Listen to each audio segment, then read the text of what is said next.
Piksugin kalipay ang suporta halin sa ako Bicol Congressman Rodel Batocabe nga nagapati matapos nga maliwat ang 2013 landslide sa Panian Pit kadyang nga Hulyo. Dapat nagidman isuspende ang operasyon kag ipaidalom sa sangka maid-id nga investigasyon ang operasyon kang Semirara Mining. We know you have plans of going sa Manila to meet with Senator Loren and discuss the issue of Semirara. Are you seeking help doon sa inyo?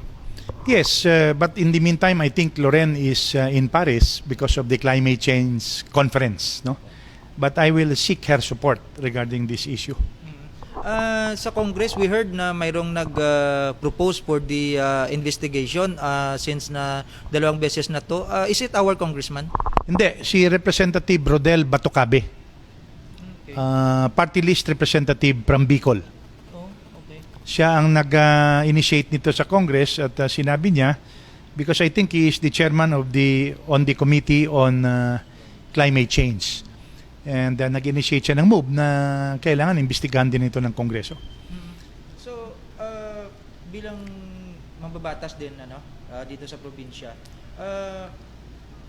would you have expected Congressman Paulo to do instead of Batocabe? Of course, because he is our representative in the Lone District of Antique.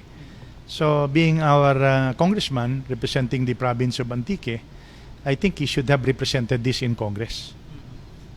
But so far, mayroon ba kayong narinig from Congressman Paulo kung ano yung effort?